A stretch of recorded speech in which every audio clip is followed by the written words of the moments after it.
Rain began to tap against the window, a soft gray rhythm blurring the outlines of the maple trees outside the community center. The air inside was warm, smelling of old carpet and industrial coffee. Leo Vance stared at the paperwork on his desk, the words swimming before his eyes. He hadn't found his voice yet, couldn't shape a single sound. He just watched, a numb sort of fixation holding him captive. He stood in the doorway, taller than Leo remembered.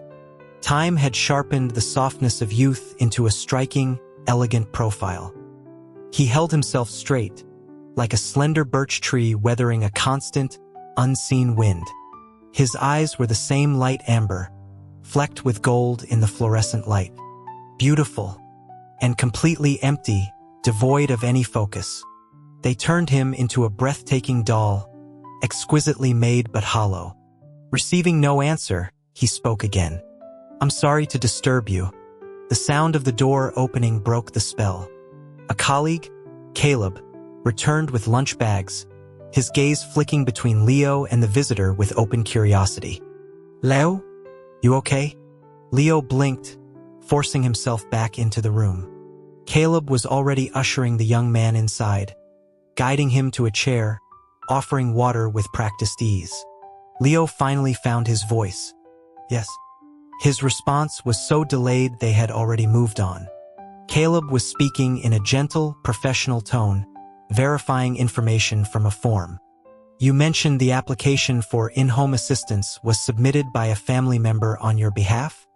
Is that your own wish as well?" The young man nodded. His name was Owen. "Owen Reed."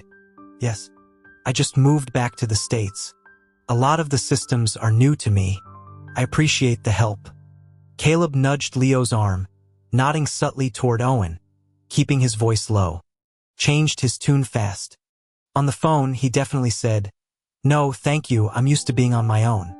I asked again, and it became, "All right, that would be helpful." Caleb sighed, a familiar weariness in it. "Like we don't have enough cases. Guess you and I are looking at more overtime." Owen held a paper cup of water. His wrist, thin and pale, emerged from his sweater sleeve. The water's reflection made the skin look like polished marble. The polite smile he'd worn earlier had faded. He sat quietly now, separated by the glass partition of the office. Owen had gone still. A pang of profound sadness hit Leo. The memory of a laughing boy, from a small, bright child to a vibrant teenager, surfaced with painful clarity. That boy would always turn to Leo with a wide, sunbeam smile, clinging with utter trust to a single word. "Leo." 5 years. Felt like a lifetime. Everything was different. He didn't recognize Leo, and Leo could not acknowledge him. Caleb's muttered complaints continued. Neither of them were permanent employees of the county's independent living services. They were teachers at a specialized school, which, due to its state funding, was loosely affiliated. When the service center was overloaded, the school sent staff to rotate through, handling cases that needed only a few hours a week. Assignments could last a month, sometimes 6. Caleb nudged Leo's arm again. "My caseload is full. You've got that professor for another 2 weeks, right? Let's swap." This one, he tapped Owen's file, lives on Chestnut Lane, number 18. "That's what, 2 blocks from your apartment?" "I'll take it." The agreement was out before Leo could think. He knew he shouldn't. He had promised. He had sworn to his foster mother he would never appear in Owen's life again. But Owen had knocked on this door. He had walked back into Leo's world. That didn't count as Leo breaking his word, did it? He had also sworn another oath to that same woman. He would be Owen's eyes. He would protect him, care for him, love him. That was a vow he had meant with every fiber of his being. Satisfied, Caleb hurried out to finalize the details with Owen.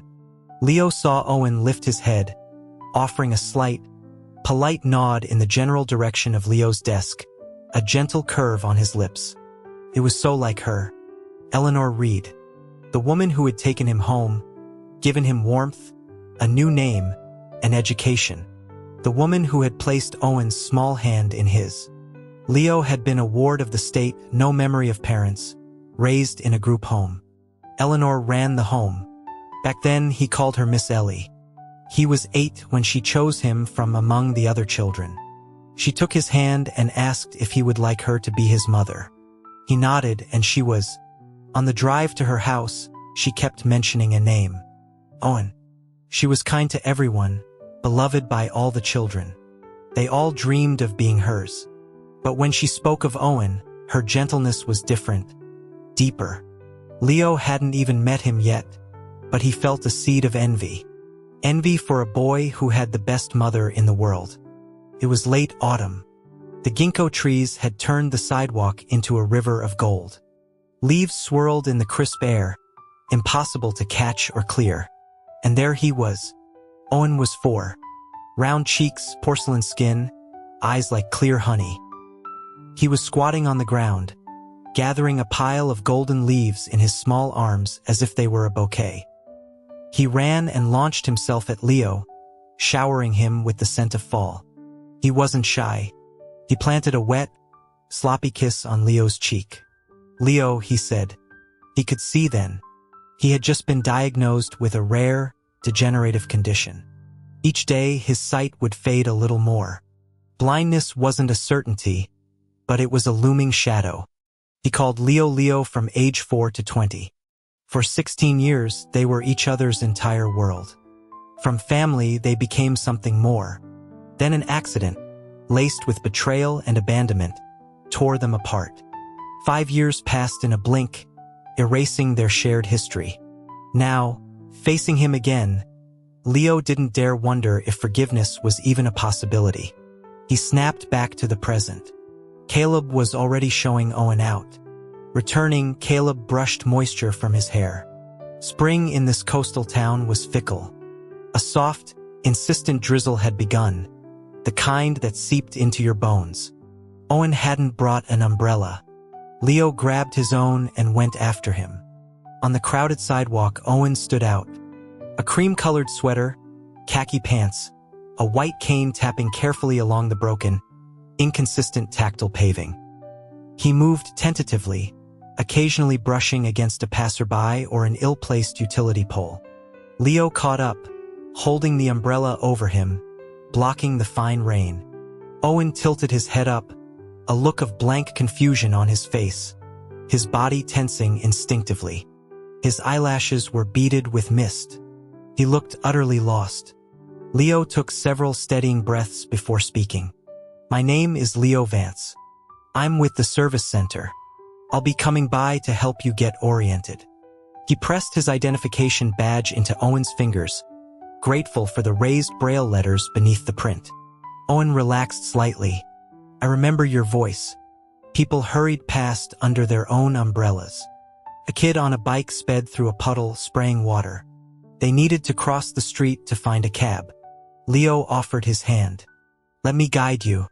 Your clothes are damp. You should get home and change."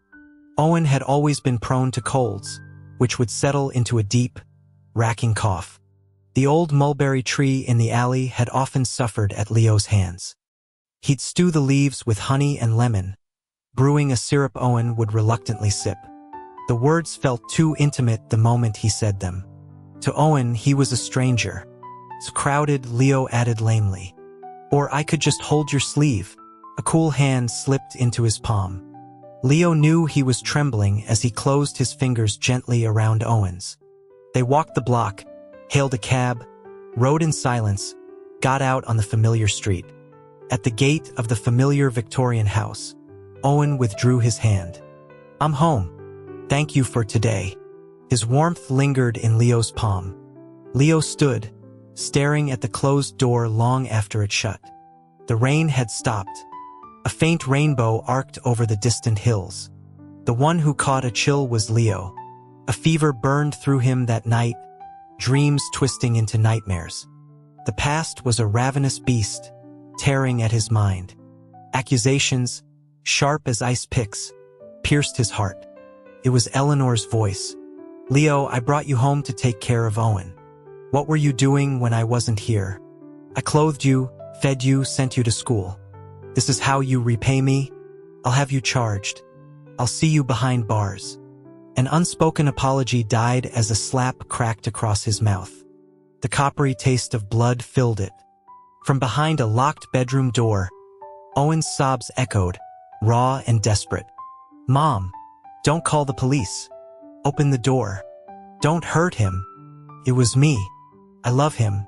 It's not his fault. We're adults. I choose this." Leo swallowed the metallic bitterness, trying to sound calm for the voice behind the door. "Owen, it's okay. Don't cry. You'll make your eyes hurt." Worse than the sting on his face was the sound of that trapped, helpless weeping. Eleanor gripped his arm, shoving him toward the front door. "Owen doesn't have a brother like you." It was winter. A heavy, unusual snow was falling. He had no coat. A thin wool sweater was useless against the cold. He curled into himself against the brick wall of the garden, watching fat flakes drift down like the cotton candy Owen loved. They piled up, soft and heavy, a beautiful biting blanket. The fire started after midnight, an orange glare ripping through the dense dark. Jolted from a stupor, Leo's limbs screamed with stiffness and cold. He scrambled over the wrought iron gate, rusty spikes tearing through his jeans and into his thigh. He landed hard, pain exploding through his side. Inside, Eleanor fumbled frantically with a ring of keys, unable to find the right one for Owen's door. The cries from within had grown faint. Leo grabbed a hallway chair. He smashed it against the lock. Once, twice, until his hands were numb. The wood splintered. Owen was slumped on the floor, smoke thick around him. Leo scooped him up, pressing a wet towel over his nose and mouth. He carried him out just as the sirens wailed. Fire hoses drowned the flames, leaving behind the stench of wet charcoal and despair. In the ambulance, Leo refused to let go of Owen's hand, wanting to fuse their skin, their bones, to tuck him safe inside his own rib cage next to his pounding heart. He woke to a different, deeper pain. Every inch of him felt scorched. Eleanor stood by the window, backlit, her hair disheveled. "He's awake." Relief lasted a second. Her next words were choked. "He can't see." The smoke, it took the last of his sight. The fire had stolen the fading light from Owen's world, and the abyss swallowed Leo whole once more, leaving no remnant of who he had been. "I'm taking him abroad. There are specialists. Your medical bills are covered." But her face was ashen, her voice final. "You will never see him again. You stay away from Owen Reed. Forever." Leo jerked awake. The room was dark, pre-dawn gray seeping around the edges of the blinds. Not yet 6. His sheets were soaked with sweat. The fever had broken. He moved stiffly, showering and dressing.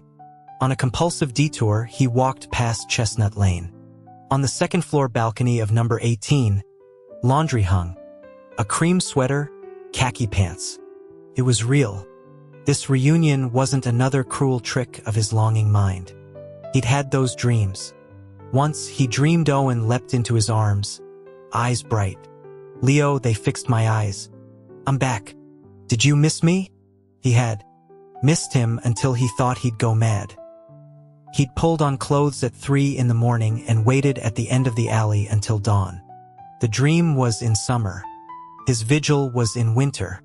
He had invented a spring reunion out of sheer, desperate hope. Vendors were beginning their rounds. A coffee truck idled on the corner. The front door of number 18 opened. Owen stepped out, bought a paper cup of something. Steam rose in the cool air. From his hidden spot across the street, Leo watched, face buried in his hands, shoulders shaking with silent, aching sobs. He taught 2 morning classes, his mind elsewhere. He found Caleb and arranged the transfer of his other case. He called the professor a Mrs. Adler to explain. Her voice was kind. "Leo, dear, still coming at 6? I picked up some lovely chard at the market. We'll have chard and chicken over polenta." Mrs. Adler was a retired literature professor who'd lost the use of her right arm shielding a student during a campus incident. Her children lived overseas. She refused to be a burden or have live-in help. The first day Leo visited, she was practicing chopping vegetables left-handed. The counter was littered with massacred bell peppers. They'd eaten dinner together that night, a slightly lopsided vegetable stew that was surprisingly good. It took her only a month to master one-handed cooking. She kept the service appointment, Leo suspected, because on the last scheduled day, as he was leaving with the trash, she said softly at the door, "Don't forget your key." Home was a concept that always eluded him. Over 6 months, she'd become a friend. He knew she missed her family fiercely but hated to impose. She knew he carried a love for someone far away. He apologized for needing to transfer her case. She chuckled. "You found her, haven't you?" Leo was startled. She continued, "You sound lighter today. And you're not one to back out of a commitment without reason. Don't bother with a transfer. I'll manage. But you must bring this young lady for dinner sometime.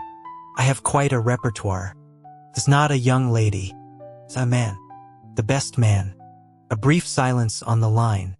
Leo braced for discomfort. "Well, men need to eat too," she said, her tone warm. "You work on getting him back. I'll cook a feast."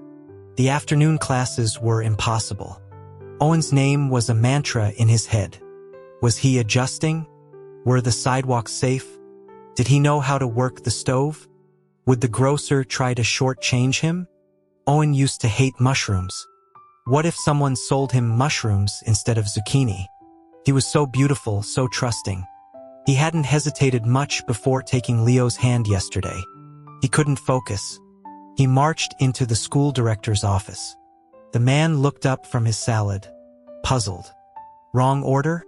I need to take my annual leave. Starting now." The director sighed.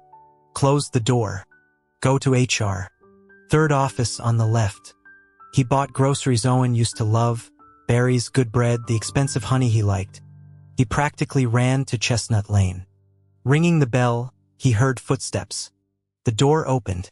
All the blood drained from Leo's face. Standing there was a man he'd grown up with at the group home.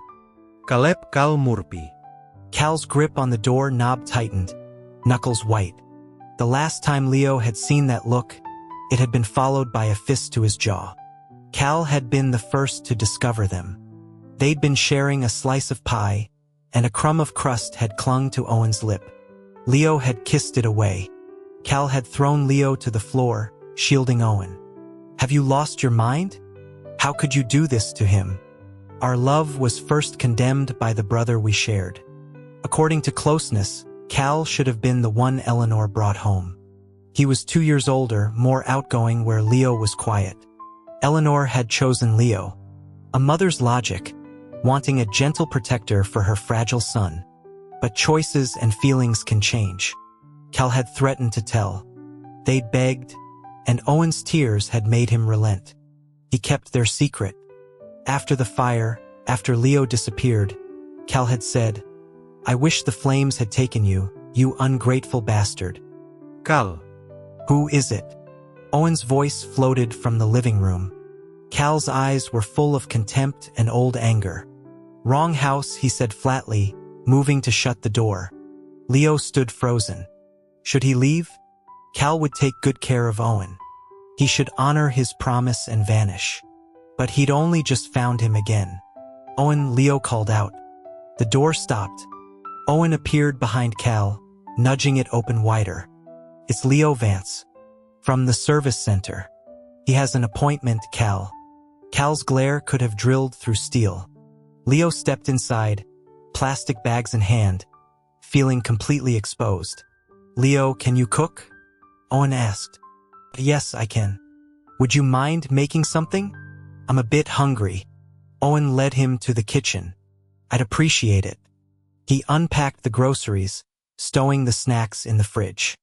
He paused.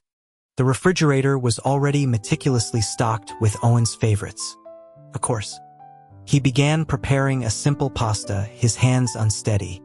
He glanced into the small backyard. Owen and Cal stood talking, their backs to him. This might be the last meal he ever made for Owen. Owen had always been a picky eater, a fact that had driven Leo to learn cooking early. To raise a finicky child required more than money. It demanded devotion. He still had that devotion to give. Did Owen still want it? Dinner was quiet. Cal didn't speak to Leo in front of Owen. After they ate, Cal said, "Owen, why don't you start the dishes? I need a word with Leo." "Cal, I can't see to wash them. Maybe Leo could do it and I'll walk you out?" Owen's hand found Cal's sleeve. "If it's too difficult here, come stay with us," Cal said, his voice softer. "Sarah wouldn't mind. We have the room. Miss Ellie raised me. She gave me the group home to run before she left. She called me before you came back. Asked me to watch out for you. You're my brother. I'm fine. I'll walk you out." Leo cleared the table, stacking plates in the sink. He guided Owen's hands to the faucet, the soap. "The sponge is here." He looked at Owen's slender fingers. He bit back the urge to say he'd do it later. At the front door, changing his shoes, Owen suddenly spoke. "Leo, you will come back, won't you?" "Yes, I'll be back. Don't worry." The contract was for 6 months. Even if he left, they'd send someone reliable. Cal was already outside on the path. Leo would try to talk to him, explain. He looked back. Owen was rubbing his eye. Was he in pain? They walked down the tree-lined lane, the air sweet with blooming lilac. Children's laughter spilled from a nearby yard. "You're lying to him again." Cal's voice was flat. "You walked away when he was at his lowest. You told him not to be a burden. You think he just smiled and wished you well? Do you know what he did after you left?" Leo did know. He'd never really left. He'd watched from the shadows as Owen cried, smiling through the tears. He'd wanted to smash through the glass and take him away. He'd have sold anything, done anything. But he couldn't. Eleanor was right. "You're still dependent on me. What future can you give him? You want me to take him abroad for treatment? Or do you want him blind for life?" He asked me, Cal said, his voice cracking, if his smile looked convincing. If his brother would see through it. He said, "Cal, I'm just a little sad." Leo's own tears fell silently. He was breathing, but he felt shattered. He had hated seeing Owen cry. The boy had a tender heart, would get teary over a stubbed toe. Leo would have done anything to prevent his tears. And in the end, he'd been the cause of the most profound sorrow. "I don't understand what you two have," Cal muttered. "But I'm telling you now. Don't hurt him again." He hesitated, his next words barely audible. "Miss Ellie remarried. Had a son. Healthy. Why?" She was so determined to take Owen away. "Don't." It was Owen who encouraged her. Her business is huge now. She needed an heir. Owen had 3 surgeries in 5 years. It didn't work. Cal's eyes were red-rimmed. "I don't care what your reasons were. Just stop lying." "Leo Vance. I'm the one who suggested that name for you when you first came to the home. In a way, you're both my little brothers. Take care of him, or I'll find you." Leo nodded fervently. "I will. I'm not lying to hurt him. But he doesn't remember me. I need to get him settled. If I tell him and he hates me, at least he'll be independent. Someone else, I wouldn't trust it." Cal stared at him, then shook his head, a bitter laugh escaping. "You're a fool." A fool he would be. Returning to the house, he found Owen standing at the sink. Water was overflowing. Leo rushed over, shut off the tap, and pulled Owen's icy hands from the soapy water, drying each finger carefully. "What happened? You're freezing. Your pants are soaked. Are your socks wet?"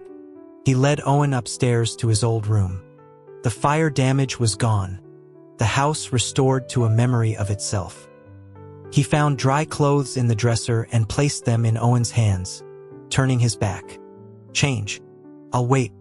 A cold, damp hand clutched at his shirt. "I thought you weren't coming back." His shirt was soaked, his pants dripping. Leo wanted to bundle him up and warm him. Owen looked so vulnerable. Leo felt no anger, only a deep, aching tenderness.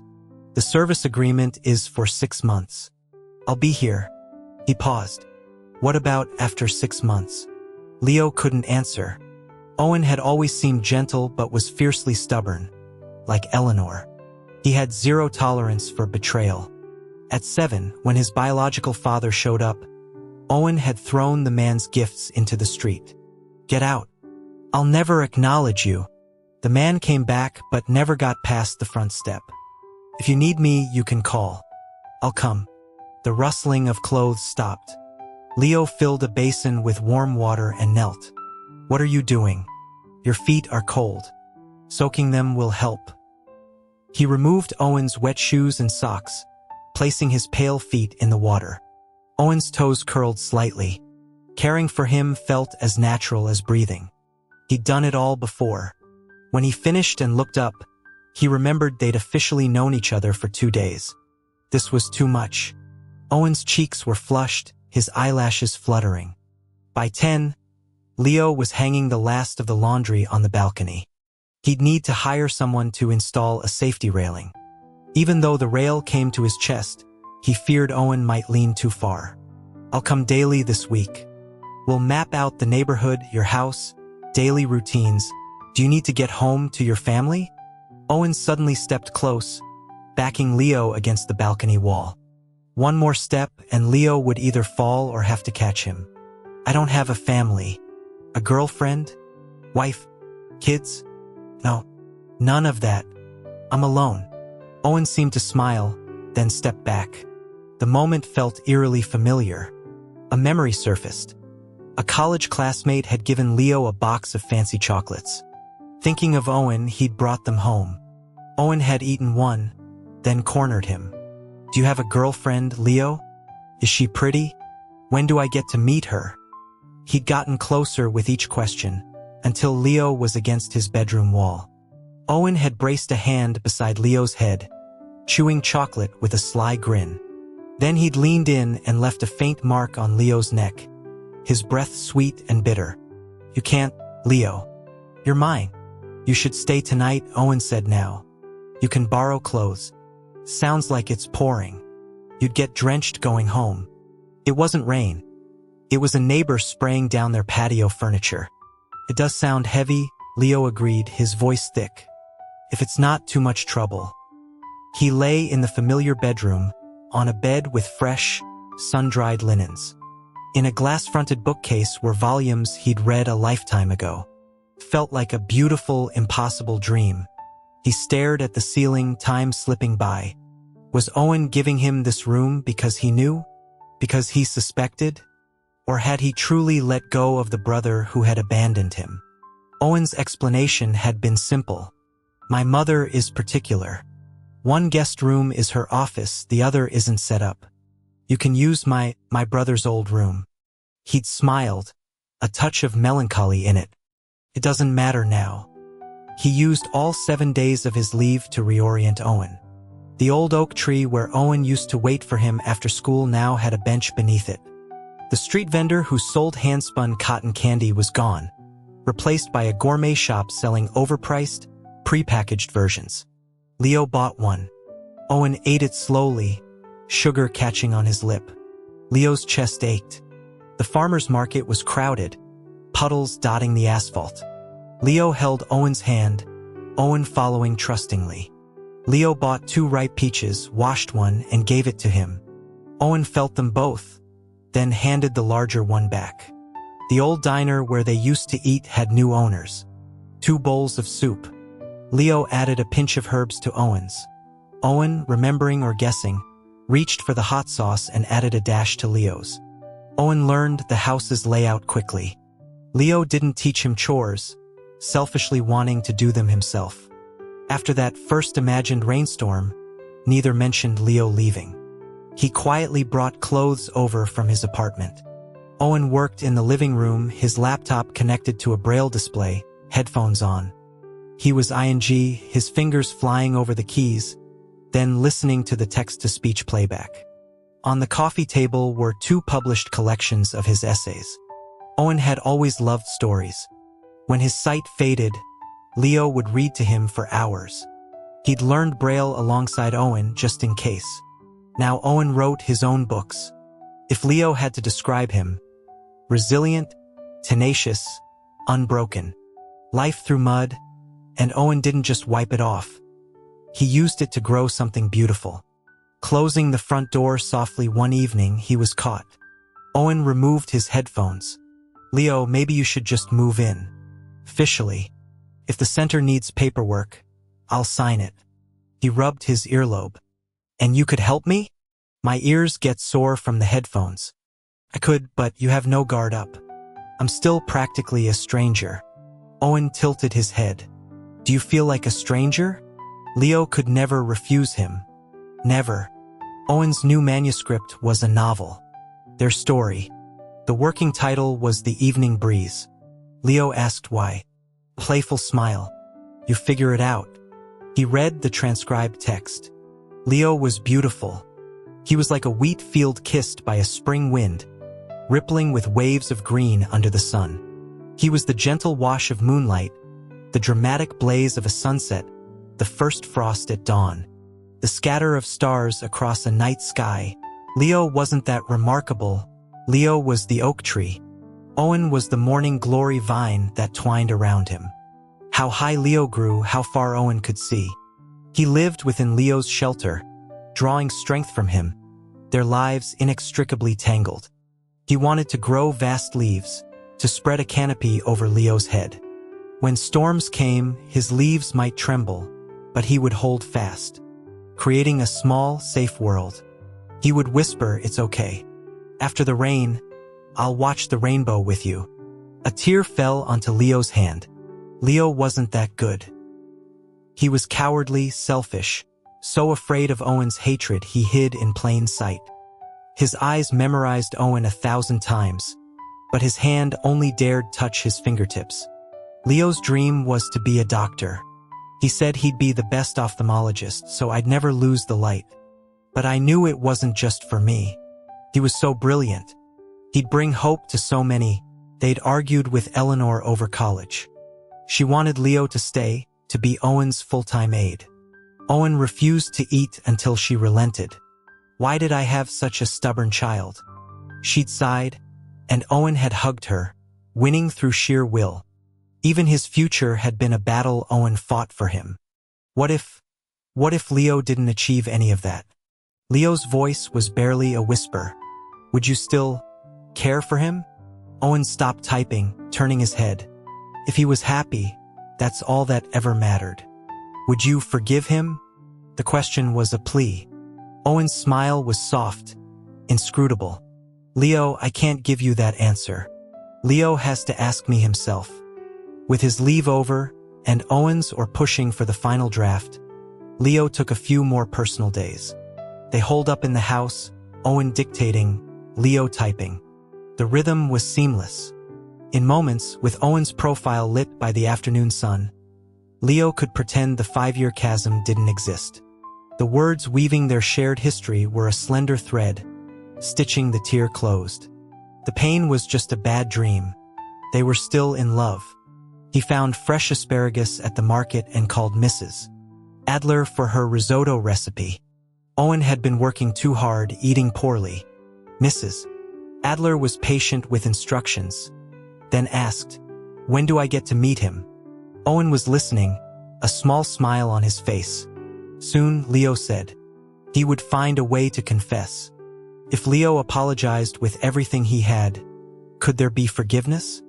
If not, he'd wait a day, then start courting him all over again. Before returning to school, Leo gave careful instructions. I have a key. Don't open the door for anyone. Lunch is in the fridge, the container with the blue lid. Heat it slowly. Don't wear your headphones more than 2 hours. Walk in the garden.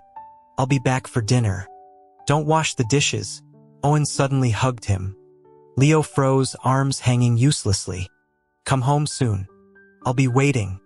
Home. Owen said home. Back at the school, a colleague tossed him an apple. Long vacation. You win the lottery? Better than the lottery. A morning flew by. A text from Owen appeared from 2 hours prior. Any good computer repair nearby? My laptop is acting up. Meetings had kept Leo from his phone. He was about to call when another message came. A photo of a steaming bowl of soup, Owen's smiling face half in frame, the laptop glowing beside him. Found a guy. He fixed it and even helped me set up some stuff. Soup is great. Am I amazing? Eat lunch. Graduation season at the specialized school was chaos. Leo was busy placing students in jobs, ensuring each had a next step. When he finally checked in, Owen's final manuscript was submitted. Galleys had arrived. A signing was scheduled in 2 weeks. Owen was practicing his signature. Owen Reed. It was elegant. Leo had taught him. The day of the signing, Leo had a student starting a new job. He called Cal, asking him to accompany Owen. He'd join them as soon as he could. He was just finishing up when his phone erupted. Cal. Where are you? Cal's voice was tense. Do you know how to prove Owen's book is his own? The Evening Breeze was being accused of plagiarism. Another piece, posted online months before Owen's publisher announced the book, contained similar passages, names changed. Because it was posted first, Owen was the supposed copycat. What proof? Our life is the proof. No one can replicate that. You know that. Readers don't. We can't project your memories on a screen. His computer was tampered with. The helpful repairman. Owen had praised his kindness, how he'd even walked him home, installed software, chatted. Leo's blood went cold. I have proof. Keep him safe. I'm coming. Their irreplicable past was in his hands. He drove to his apartment, grabbed a heavy, fire-scarred photo album, and ran back toward the downtown bookstore, heart hammering against his ribs. At the store, Cal stood protectively in front of Owen's signing table, trying to shield him from murmurs in the crowd. Owen sat perfectly still, wearing the clothes Leo had laid out that morning, a sprig of lavender pinned to his lapel. His face was pale. Leo pushed through, placing the album on the table. He began pulling out pictures. This one. Owen, age 4. Leo, age 8. The photo was faded, 2 blurry figures, a smaller one hugging a taller one. Eleanor had taken it. Chapter 1. The first meeting. He held up another. Leo's 9th birthday. Owen gave him a glitter sticker. 2 faces smeared with frosting. Chapter 3. Another. Leo's high school graduation. Owen had given him sunflowers. The photo was slightly out of focus. Leo grinning at the camera, his eyes on Owen. He went through dozens, narrating the moments behind each. 5 years of guarding their history alone. The crowd quieted. Owen reached up, gently moving Cal's protective hand from his shoulder. His eyes were shining. Skepticism still hung in the air. Leo hadn't read the book's ending. He didn't know where Owen had stopped their story, what future he'd imagined. He pulled down his surgical mask, revealing the scar tissue that ran from his right cheek down his neck. Sweat plastered his shirt to his skin. I'm Leo. The Leo in Owen's book. I'm his proof. Apart from the scars, he hadn't changed so much. Not moonlight or starlight, just a man. The police have the security footage from Owen's living room. He'd installed the cameras for safety. They'd captured the repairman copying files. The law would handle the rest. The signing resumed. Owen sat, calmly signing books. Leo stood at the back, taking pictures with his phone. Readers left bouquets at his feet. Owen's future was bright. A young woman approached Leo holding a copy. Excuse me, could you sign this too? I love the story. I thought the brother was just an ideal. Someone that perfect couldn't be real. She blushed. Leo took the pen she offered. No one's perfect. It's just the view through love's lens. He opened a fresh copy of The Evening Breeze. The cover was soft gray, the silhouette of an oak tree against a twilight sky. 2 figures held hands. Beneath them, a line, Leo, there's an evening breeze. He flipped to the title page and wrote, next to Owen Reed, a name he hadn't used in 5 years. Leo. He turned to the last page. The story ended in a moment of pure happiness. Owen had written, "To be continued." He understood the title now. It wasn't just a title. It was a call across years. Leo, there's an evening breeze. The event ended late. Cal loaded the flowers into his car. "I'll drop these at the house. You two talk." His look was a clear. Owen was still smiling for photos, gracious and calm, giving nothing away. Leo knew then. Owen had known all along. And he was being gently, masterfully stonewalled. He followed Owen home, tried to talk over dinner, fumbled through conversations. Owen just smiled that serene, infuriatingly beautiful smile. "I'm not sure what you mean." Worst of all, after his shower, Owen came to Leo's door. "Good night, Leo. Sweet dreams." "Leo." "Fine." Two could play. Leo went to Owen's room, hand raised to knock. The door opened a crack. A hand reached out, curled around his neck, and pulled him gently inside. The room was dark, only streetlight filtering through the blinds, painting Owen's face in silver and shadow. He smelled of soap and warm skin. He was close enough that Leo could feel his breath. "On, What did you call me?" His voice was a whisper. Leo's throat was tight. "Sweetheart." Owen rose on his toes, pressing his forehead to Leo's.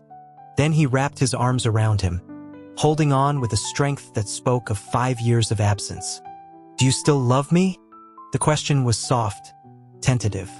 "I never stopped. Not for a second." Owen leaned back, his smile appearing in the dim light, wider now, real.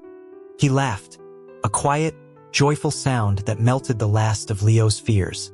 Leo held him tighter, breathing in the scent of his hair. Outside, a real rain began to fall, a gentle patter against the window. In that quiet room, their silent embrace felt like a promise finally kept. They visited Mrs. Adler on a Sunday. She cooked a feast. Leo helped in the kitchen. Owen sat in the living room, scratching her ancient tabby cat behind the ears. The domestic harmony was a balm. At the table, Mrs. Adler and Owen chatted like old friends. Leo just served them, filling their plates. Shrimp for Mrs. Adler, for Owen, more for Owen. Roasted vegetables, rosemary chicken. "Leo," Owen said softly, "why does my plate keep getting fuller?" Mrs. Adler hid a smile. Leo just nudged a bread roll his way. "Eat. You need it." A text chimed. From Cal. A photo of 2 tiny, red-faced newborns, swaddled in blue. "Uncle Duties start at Christmas. 1 each. Don't be late." Time had slipped by. The spring drizzle had turned to the first delicate snow of winter. Leo wrapped a scarf around Owen's neck, helped him into his coat. They said their goodbyes. Walking home, the world was hushed, streetlights casting golden pools on the fresh white powder. "Owen," Leo said, his breath forming a cloud. "There's an evening breeze." Owen's smile was brighter than the snow. "You remembered." "I never forgot." Their secret code. From the moment he saw the book's title, Owen had been asking, "Will you hold my hand?" A warm hand slipped into his. He enclosed it, their fingers lacing together. They walked through the quiet, lit-up street. Snowflakes caught in Owen's dark hair like scattered sugar. Leo drew him into the alcove of a bakery doorway and kissed him softly. It wasn't the snow that was sweet. It was him. It was finally, undeniably home.